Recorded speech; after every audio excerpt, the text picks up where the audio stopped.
the topic for this series of videos or video blogs is on nonviolence. And the previous video, the video response to RT's 28, is what actually prompted me to do these two video or three video blogs on nonviolence, because what happened for me in terms of just working on myself and what I had been through and put other people through, I grew to realize that abusive, just stupid behavior like that is, in all honesty, that it adds to problems, and that it is the result of problems. And I'm talking about problems, I'm talking about abusive, bullying behavior. And you know, we are, as a country, we're in a situation where this is a violent society that we live in. And I think that it only stands to reason that you're going to have violent, abusive people. And you know, what I was trying to say in the other videos is that it's from the micro to the macro. We are, for a lot of countries, you know, our government, our military is seen as being bullying, that we, you know, push people around, tell people what to do, that we have, you know, a powerful military force, and that we use that in a lot of ways that create problems for us. And you go down, it's like a trickle, it trickles down to where you have, you know, communities where people are, you know, at each other, or you have individual, you know, like groups, cliques, whatever you want to call it, where you have that going on. And I decided for myself that I did not want that in my life on any level, having dealt with that at a time when I was young and didn't have a choice. And the results of that, being abused and being abusive, that I didn't like that. I didn't like feeling that way. I didn't like being treated that way, and I didn't like treating other people like that, and because I didn't like the responses that I got as a result of that. And so I just, you know, made a commitment to myself that I wasn't going to participate in that on any level. And how that started extending to areas of violence. And so for myself, I made a commitment to nonviolence, and I feel that for me, I feel good about that. So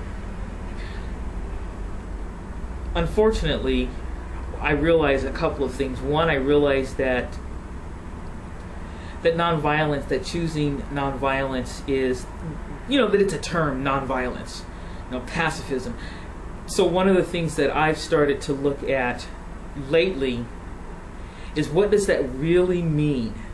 Okay?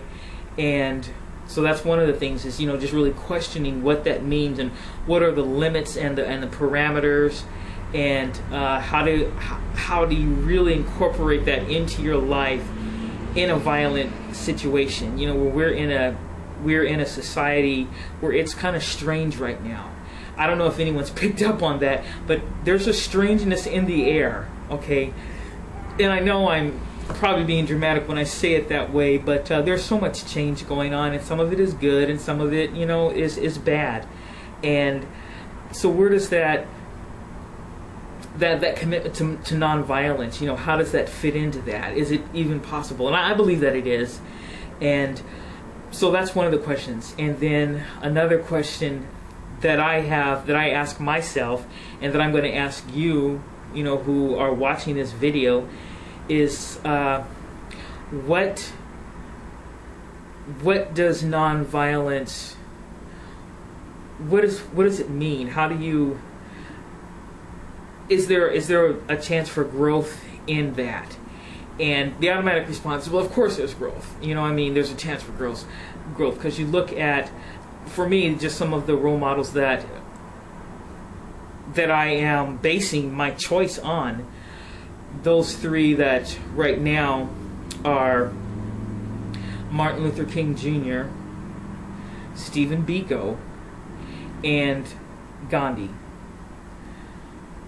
And there are others, and these are individuals who I have read about and known about for years. One of them is, believe it or not, is I don't know if you've heard of Joan Baez. She was a folk singer from like way back in like the 60s.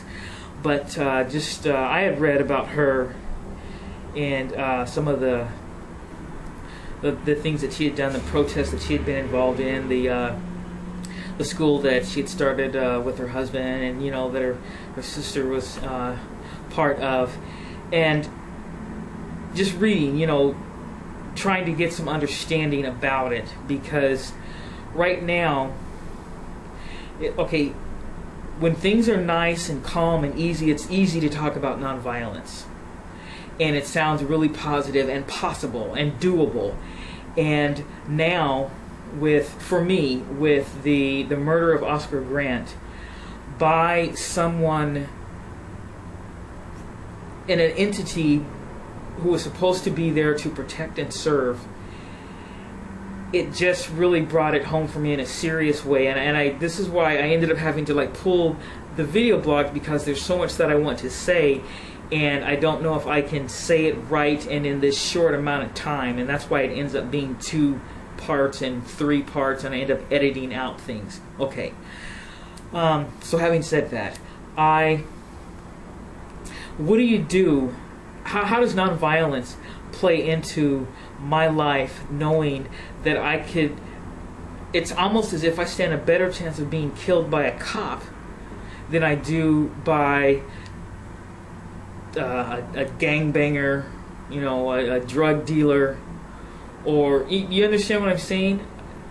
And I'm not exaggerating that, because that's something that I've really thought about. How do